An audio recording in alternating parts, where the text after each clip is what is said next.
Chapter 10 Natural Resources. Explain the various types of renewable energy sources. Energy resources में तो क्या रहता है, list a few types of renewable resources, explain दम. Renewable resources में तो क्या, जो हम से यूज़ कर सकते, रीयूज कर सकते, those are called as renewable energy resources.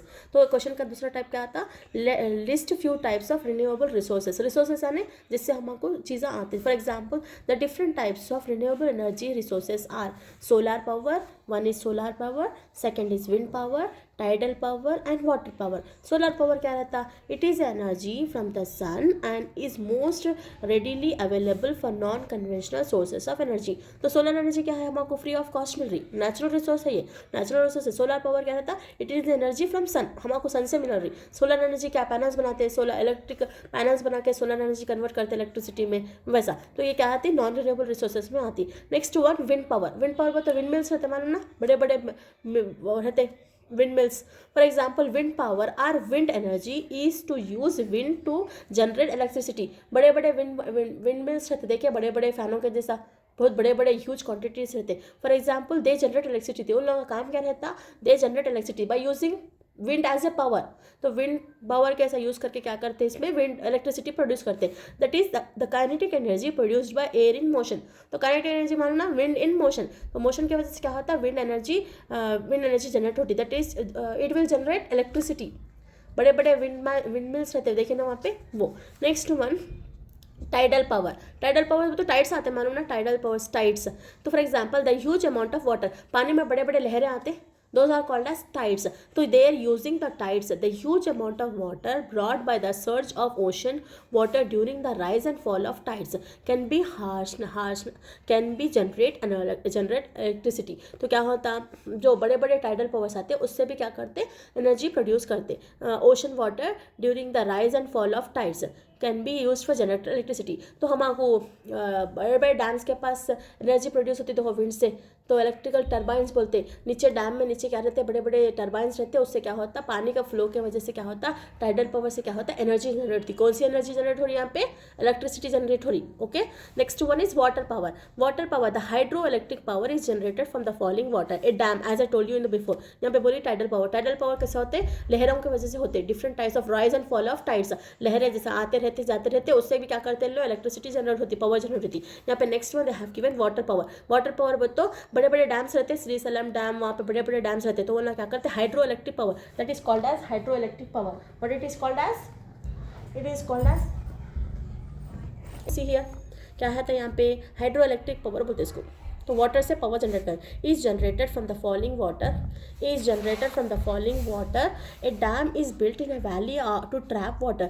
This water is allowed to flow through the tunnels in the dam to turn the turbines, drive and generate or produce electricity. समझ में आ गया ना. First one is solar power, second one is wind power, third one is tidal power, fourth one is water power. तो अलग अलग तुम लोग को बोले रिन्यूएबल रिसोर्सेज लिखोगे तो क्या करना तुम लोग का, ये 4 टाइप्स लिखना. क्या लिखना, solar power, wind power, tidal power and water power. So next question, why is it important to recharge the ground water sources. Ground water sources क्या है, कैसा रिचार्ज करना, ग्राउंड वाटर जो जमीन के अंदर रहता है उसको ग्राउंड वाटर बोलते हैं. Are the level of ground water should be replace regularly. Why, तो हमारे पास क्या रहता है, समर के बरसात के सीजन में क्या होता है, वाटर कंजर्वेशन होता है, जमीन पूरा ऑब्जर्व करती, तो जमीन के अंदर जो लेयर्स में जमीन में पानी रहता है उसको ग्राउंड वाटर बोलते हैं. तो ना क्या बोल रहे, हम ना उसको रिप्लेस कैसा कर सकते हैं, रेगुलरली. अब हम ना पानी लेते गए तो पानी हो जाता ना, तो हम ना उसको फिर से रीजनरेट कैसा कर सकते हैं, रिप्लेस कैसा कर सकते हैं. तो answer is ground water is very important resource used for irrigation. Irrigation बोलते मानो ना, खेती बाड़ी करते, तो मेन रिसोर्स कैसा हम ना पानी यूज़ कर सकते हैं, तो irrigation. For domestic purposes and in many industries. Domestic person बोलो हम लोग के डे टू डे लाइफ के वाटर तो ज़रूरी है, वाटर के बगैर तो लाइफ होती ही नहीं, उठने जाते हमको वाटर ज़रूरत पड़ती. तो domestic purpose and in many industries में भी वाटर यूज़ होता. Next one, if these resources are used indiscriminately without recharging. अगर हम लोग रिसोर्स है, नेचुरल रिसोर्सेज रेगुलरली यूज़ करते हैं तो क्या होता, इनडिस्क्रिमिनेट में तो कंटिन्यूसली यूज़ कर लिया हम लोग. तो विदाउट रिचार्जिंग में तो क्या होता, अल्टीमेटली खत्म हो जाता, नहीं होता, नेचुरल रिसोर्स सस्टेनेबिलिटी रहती वहाँ पे नहीं रहती. तो इट विल बिकम स्केर्स. वो तो कौन सी भी चीज़ को हम अबंडेंस है बोल के दे यूज़ कर, तो खत्म हो जाता, नहीं हो जाता. वाटर बिकम स्केर्स, वो तो उसकी कटावत हो जाता, कम हो जाता. उसके बाद क्या है, fluorine level in the ground level will increase. तो फ्लोरीन लेवल जो रहता पानी के अंदर, पानी कम होने की वजह से fluorine level will increase, ground water will increase, fluorine का रेशियो बढ़ जाता ग्राउंड वाटर के। उससे saline water will mix with the interior places and land and water. तो ये क्या है, ऐसा ऐसे ड्रास्टिक एडवांटेज, ऐसा ड्रास्टिक चीज़ें हो जाती है। Saline water will mix, saline water तो नमक का पानी, will mix with interior places of land and water. Mention the importance of 4 hours in achieving the goal of स्वच्छ भारत। तो यहाँ पे क्या दे रहे, 4 hours बोल के दे रहे, 4 hours in achieving the goal of स्वच्छ भारत। स्वच्छ भारत में तो क्या रहता, उसका ये एक नाम है, देखो क्या है इसका मतलब। और or how 4 hours aids in accomplishing the objectives of Swachh Bharat. तो क्या दे रहा है यहाँ पे, 4 hours refers to reduce, reuse, recycle and recover. तो क्या है यहाँ पे 4 hours का मतलब क्या है, one is reduce, second one is reuse, third one is recycle and fourth one is recover. These are the 4 important hours, so they are called as 4 hours refers to. Okay, क्या है, first one reduce है, second one reuse, third one recycle, fourth one recover. The following are importance of 4 hours in achieving the goal of स्वच्छ भारत। तो क्या है ये, importance of achieving goal of Swachh Bharat का है। First one, reduce the production of garbage. तो हम लोग क्या करना, पहले रिड्यूस करना। फर्स्ट आर में क्या आ रहा, रिड्यूस आ रहा है, रिड्यूस में क्या आ रहा, हम लोग क्या करना, reduce the production of garbage. तो अननेसेसरी चीज़ों को हम लोग अवॉइड करना। फॉर एग्जाम्पल, हम लोग गार्बेज किससे बनता, हमारे को ज़्यादातर हम लोग क्या करते, बाहर की चीज़ों से कवरों में लेके आते। तो फर्स्ट दिन क्या करना, replace the covers. Replace the covers तो carry your own cotton bags. अगर तुम अगर शॉपिंग को जा रहे, you know that you are going to buy the vegetables, तो क्या करना, हम ना रिड्यूस करना। अब जितने कवर्स हम कम करें उतना हमारा गार्बेज कम होता। मोस्ट इंपॉर्टेंट पॉल्यूशन किससे हो रहा, पन्नियों से हो रहा, because it is disturbing the water and it is disturbing the land animals and aquatic animals. Okay, तो क्या करना, प्रोडक्शन ऑफ गार्बेज, तो गार्बेज कम करना। गार्बेज कैसा कम कर सकते हैं, अननेसेसरी चीज़ों को यूज़ करना छोड़ देना। पेपर बैग्स यूज़ करना, रीयूज करना। Cotton bags can be replaced, yes, cotton bags can be replaced. And if you are going for to buy vegetables और groceries, carry your own bags so that you can buy, you can reduce the garbage. Okay, and next one, reuse the garbage in the form of manure. तो for example हमारे पास kitchen में हमारे को wastage आता। For example हम लोग पील करते, सब्जियों को पील करते, खराब हुए सब्जियों को डिस्कार्ड कर देते, we are doing such things. तो क्या करना वहाँ पे, मैन्यूर और इलेक्ट्रिसिटी जनरेशन। तो थोड़े तो क्या करते हैं उसको, फॉर एग्जाम्पल हम लोग घर में मैन्यूर बना सकते। अगर वही हमारे पास जो घर का चूल्हे घर का जो कचरा रहता, जो भी हम पील ऑफ करते, उसको क्या करना, एक पॉट में या तो एक इक्विपमेंट मिलता है, वो इक्विपमेंट लेके उसमें डाल देके उसमें पानी डालना रहता। डाले तो क्या होता है, it after 15 or 20 days it becomes a manure. This manure can be used for trees and plants को अपन मैन्यूर कैसे यूज़ करते हैं, तो नेचुरल मैन्यूर वाला, एक तो हमारा गार्बेज भी कम हो रहा और जो है हमको क्या हो रहा, फ़ायदा हो जा रहा। हमको मैन्यूर खरीदने की जरूरत नहीं पड़ रही। वो जो घर में जो मैन्यूर बनाए, वो मैन्यूर लेके जाके हम झाड़ों को डालें तो क्या होता, उसकी फर्टिलिटी, सॉइल की फर्टिलिटी ज़्यादा होती। We are not using chemicals in that, we are using only the natural things to prepare the manure. Okay, next one, first में रिड्यूस करना है, सेकंड में रीयूज करना है, reuse of the garbage. Okay, recycle, third one is recycle the garbage. तो for in some countries, for example Singapore में क्या करते, ह्यूज गार्बेज को ले जाके they are converted to electricity. थोड़े वेल डेवलप कंट्रीज में क्या करते हैं, गार्बेज को रीयूज कर रहे हैं। फॉर एग्जाम्पल सिंगापुर में क्या होता है, tons of garbage daily used to produce electricity. If you search on YouTube, if you want to see how the Singapore is using garbage for electricity, you will get the whole data of that. ठीक है, next one, recover bye planting trees. क्या करना, recover, कैसा recover करना, for example क्या होता है, plantation करना। प्लांटेशन करें तो क्या होता है, 10 साल के बाद एक अच्छा 10-15 बड़े बड़े झाड़ा आ जाते नहीं आते, वो झाड़ा में जंगल कैसा बन जाता छोटा। तो क्या होता है, झाड़ा लगाना, मोर एंड मोर रिकवर कर देना। जितने झाड़ा कट रहे उतने झाड़ा लगाना, हर बर्थडे पे एक झाड़ प्लांट कर देना।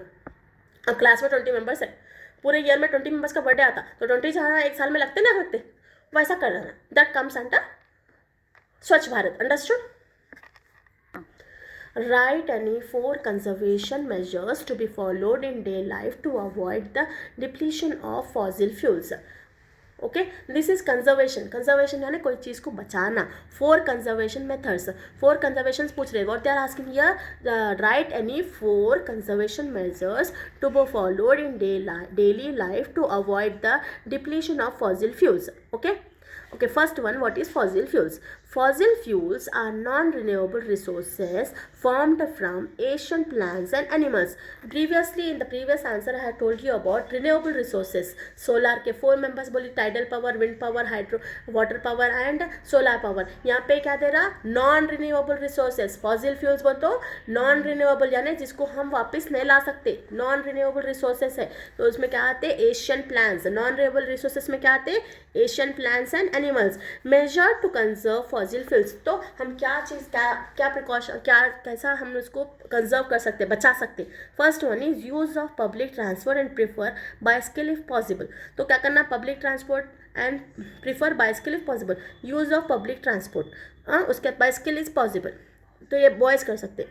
Instead of using bikes they can use bicycle. ठीक. Next one, prefer walking for short distance.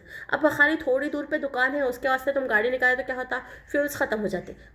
तो क्या करना उसके लिए? फॉर शॉर्टर डिस्टेंस, थोड़ी दूर पे तो बाय वॉक कर सकते हैं. That is beneficial for your health also. ठीक है. Next one, use organic fertilizers. Organic fertilizer से क्या होता? जो फर्टिलिटी रहती सॉइल की, अगर केमिकल्स यूज़ करें तो क्या होता है? फर्टिलिटी कम हो जाती. तो you have to use organic fertilizers. Prefer walking for short distance है. तो क्या करना? Instead of taking your instead of taking your scooties और बाइक्स, यूज शॉर्टर डिस्टेंस के लिए क्या करो तुम लोग? पैदल जाके लेके आओ. अगर कुछ भी ग्रोसरी खरीदना है, don't use vehicles.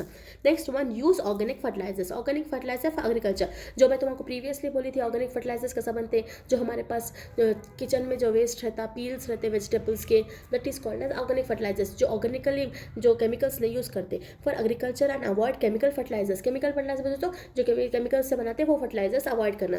Prepared through fossil fuels. तो इन लोग क्या करते हैं? केमिकल फर्टिलाइजर्स फॉसिल फ्यूल्स के बनाते हैं. इसलिए क्या करना? We have to use organic fertilizers.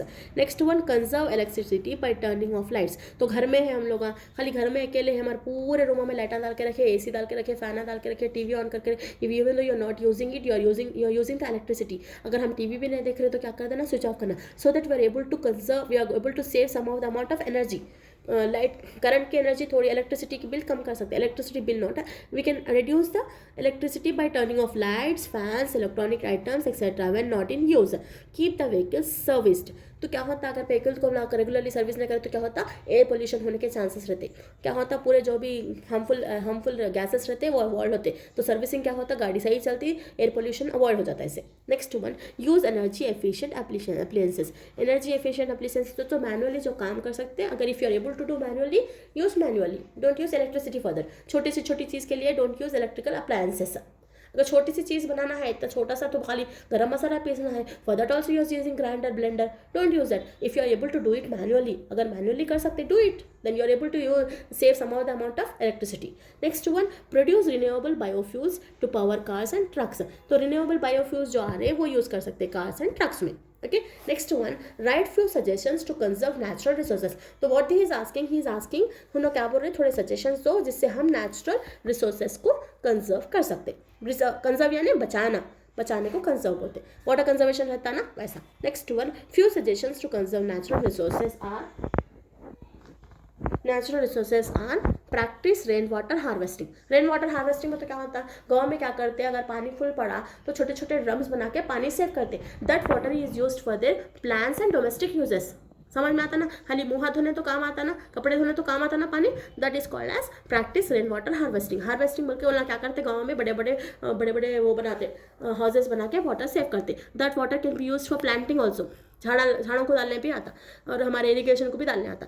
Next one, create awareness about the importance of natural resources. तो जिसको मालूमात नहीं रहते नेचुरल रिसोर्सेज को कैसा कंजर्व करना, कैसा स्मार्टली यूज़ करना, उन लोगों को जाके समझाओ. अगर थोड़े लोग रहते हैं उनको कुछ भी आइडिया नहीं रहते, उन लोगों को समझा देना कैसा हम स्मार्ट वे में यूज़ कर सकते हैं नेचुरल रिसोर्सेज को.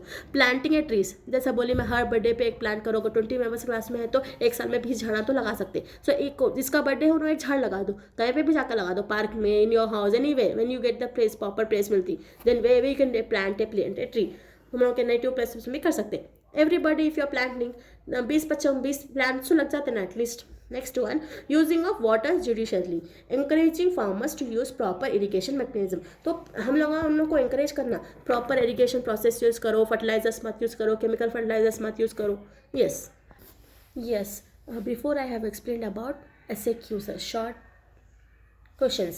short answer questions. Now I'm explaining about 10th chapter natural resources long answer questions. So these are the important questions what I'm going to explain now. First one is explain the farmers based and community based interventions to conserve soil and water resources. तो यहाँ पे क्या पूछ रहा, methods ले लो जैसे हम किसको कंजर्व कर सकते हैं, सॉइल एंड वाटर रिसोर्सेज को. Or explain the importance and implementation of community based interventions and farmers based interventions for water management. तो वाटर मैनेजमेंट कैसा हो सकते हैं वो को भी उसको भी ये आंसर लिख सकते हैं. Now they are saying that farmer based interventions, the main objectives of this system is to encourage moisture storage in the soil. तो क्या करते हैं लोग, मॉइस्चर स्टोरेज. तो क्या करते हैं, for example some of the gardening techniques में क्या रहता, एक डायरेक्ट रूट को मॉइस्चर भेजने का रहता. तो उससे क्या होता, वाटर कंजर्वेशन होता. For example have you seen the भवारी जैसा रहता, देखो फार्मों के बीच में पानी स्प्रे करते रहता continuously.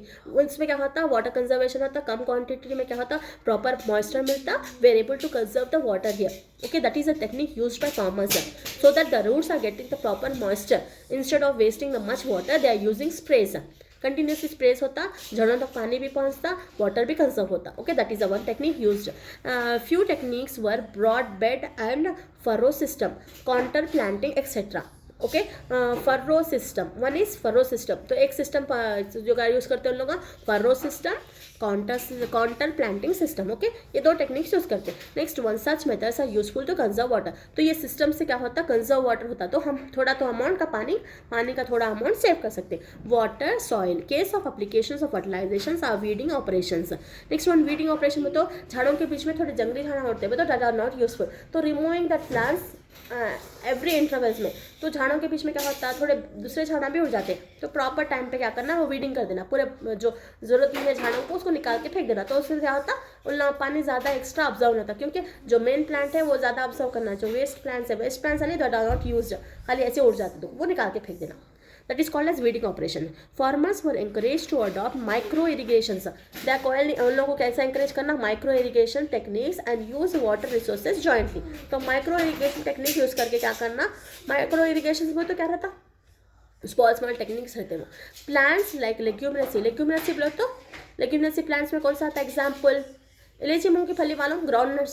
That comes on leguminosae plants are planted in dry areas to strengthen them and increase the soil productivity. तो लेग्यूमिनेसी प्लांट्स लगाने से क्या होता, वहाँ पे क्या होता, सॉइल का स्ट्रेंथन होती and increases the soil productivity. तो सॉइल की प्रोडक्टिविटी बढ़ती है ना, indirectly the fertility of the soil increases, because leguminosae plants क्या करते हैं, नाइट्रोजन को रिलीज करते. They are releasing the nitrogen in the atmosphere. That is very useful. So those are called as leguminaceous plants. Example is groundnuts, peanuts. Okay. Next one, community based intervention. ये क्या था, farmer based intervention था. Now I am going to explain about community based intervention. Community based intervention क्या रहते हैं, community based interventions are techniques used to increase the productivity of the land along with the implementation of soil and water conservation methods. They are included construction of water storage structures. तो क्या कर सकते हैं, construction of water storage structures like earthen and montessori dams to store rain water. तो क्या कर सकते हैं, जब बरसात पड़ता है तो ऐसे स्ट्रक्चर्स बना दे के वाटर को सेव कर सकते हैं. Masonry dams to store rain water. Okay, structures like earthen and masonry dams. Okay, these are kind of storage dams. Construction of percolation tank and field bonding in harvesting of water. Construction of percolation tank, ये भी type of tank रहता, ये भी बना के हम water conservation करते. See you have to learn this spellings and you have to learn this terms. Okay, one is earthen and masonry dams and percolation tanks, field bonding in harvesting of water. Harvesting of water तो conserve करने पे, बचाने के लिए. Construction of barriers to maintain run off rain water and recharge ground water. तो क्या करते, थोड़ी जगह क्या करते, झाड़ा लगाते. तो कैसा झाड़ा लगाते, तो क्या करते, the trees will observe the water in the ground because the consist of roots. तो क्या होता है, ज़्यादा झाड़ा है तो क्या होता है, वाटर कंजर्वेशन होता. फॉर एग्जाम्पल हिली एरिया है, वहाँ से पानी ऐसा आते रहता, तो क्या होता है, अगर झाड़ा है तो झाड़ा क्या करते हैं, most of the water is, ऐसे क्या होता है, सॉइल एरोशन भी बच जाता, वाटर कंजर्वेशन भी होता और सॉइल एरोशन भी बच जाता. Understood. Next question comes, discuss how humans are destroying the natural resources. Discuss how humans are destroying early man use to utilize natural resources wisely. तो जो पहले इंसान थे उन लोग क्या करते थे, नेचुरल रिसोर्सेज को अच्छा वाइजली यूज़ करते थे, इस्तेमाल अच्छे से करते थे। They use to worship nature and use them for a their development. तो उन लोग नेचर को वर्शिप करते देखे तुम लोग, उन लोग सूरज को पूजा करते, मिट्टी को पूजा करते, झाड़ों को पूजा करते। तो उन लोग क्या करते थे, उसको वर्शिप करते थे and they use to use them for their development के लिए यूज़ करते थे। Next one, now population is growing exponentially to meet their needs humans are destroying natural landscapes for urbanization and industrialization. तो जैसा जैसा हमारी पॉपुलेशन बढ़ जा रही तो क्या कर रहे हैं हम लोग, नेचुरल रिसोर्स को डिस्ट्रॉय कर रहे हैं, झाड़ों को कट कर दे रहे, अर्बनाइजेशन कर रहे हैं, पूरा क्या कर रहे हैं, पूरा इंडस्ट्रीज बना के क्या कर रहे हैं, झाड़ों के कितने के सारे झाड़ों को कट कर दे रहे हैं, लैंडस्केप्स कंप्लीट कर दे रहे हैं, झाड़ों के पूरा बर्बाद कर दे रहे हैं। तो क्या हो रहा है, उससे हैबिटेट पूरा बर्बाद हो रहा है, एनिमल्स का हैबिटेट पूरा बर्बाद हो रहा है। That is affecting our ecosystem. Indirectly it is affecting our, directly और indirectly it is affecting our ecosystem. तो उससे क्या हो रहा, बहुत सारा नुकसान हो रहा। पॉपुलेशन बढ़ने से क्या हो रहा, ज़्यादा बिल्डिंग्स बनाते हैं, ज़्यादा लैंड ले करते हैं, ज़्यादा जंगल काट देते। नाउ ह्यूमन्स आर इंटेंशनली और अनइंटेंशनली, देखो मालूम हो के या ना मालूम हो के, इंटेंशनली और non intentionally adding chemicals and unwanted materials into the environment causing pollution like air water soil. तो क्या हो रहा, हम लोग केमिकल्स यूज़ करने से, इंडस्ट्रीज में क्या करते हैं, केमिकल्स यूज़ करते हैं, उससे क्या होता है, सॉइल एरोशन, सॉइल पोल्यूशन होता है, वाटर पोल्यूशन होता है, एयर पोल्यूशन होता है। तो फॉर एग्जाम्पल क्या हो रहा, we are adding chemicals unwanted materials into environment. क्या करते हैं, इंडस्ट्री है, इंडस्ट्री का कितना की वेस्ट होता ले जाके पूरा डंप कर देते, पानी में डंप करते। उससे क्या हो रहा, एक्वाटिक पोल्यूशन ज़्यादा हो रहा, ज़्यादातर animals, aquatic plants, aquatic animals मर जाए। तो वो we are getting oxygen from aquatic plants also. तो क्या हो रहा है, उससे हमारा पूरा हैबिटेट, पूरा एनिमल्स का हैबिटेट पूरा खराब हो जा रहा, एयर पोल्यूशन हो रहा, वाटर पोल्यूशन हो रहा, सॉइल पोल्यूशन हो रहा नहीं हो रहा, जहाँ देखो वहाँ गंदगी दिखती। ज़्यादा पॉपुलेशन है तो क्या होता, कहाँ बोले वहाँ कचरा फेंक देते, उससे बहुत सारे डिजास्टर्स हो रहे। It is also affecting our ecosystem. Okay, next one, our usage of these resources is causing great harm because of the production of these resources takes much time and rate of consumption is much more than resources available। तो क्या होता है, हम लोग for example plastics use कर रहे हैं, plastics को डिजनरेट होने कई साल लगते, प्लास्टिक जल्दी से डिजनरेट नहीं होता, डिकम्पोज नहीं होता मट्टी में। तो क्या हो रहा, उस वजह से क्या हो रहा, पोल्यूशन बहुत बढ़ जा रहा। कई सारे एनिमल्स खा ले रहे, कवर्स को खा ले रहे, कवर में कोई फूड है तो एनिमल्स इनोसेंट रहते, the heating that cover also which is creating a huge problem in their stomachs. इससे क्या हो रहा, हर चीज़ में प्लास्टिक, माइक्रो प्लास्टिक्स चले जा रहे, माइक्रो प्लास्टिक्स हर जगह प्रिवेल हो रहे। बट दैट ऑल्सो उन लोग क्या होता है, हम लोग उसकी वजह से कई सारे हार्म्स हो रहे। Hence it can be said that humans who are developed by using natural resources today has become the reasons for destroying them. तो पहले जो इंसान थे वो लोग डेवलपमेंट क्या से नेचुरल रिसोर्सेज करें, because of the huge population we are destroying the natural resources.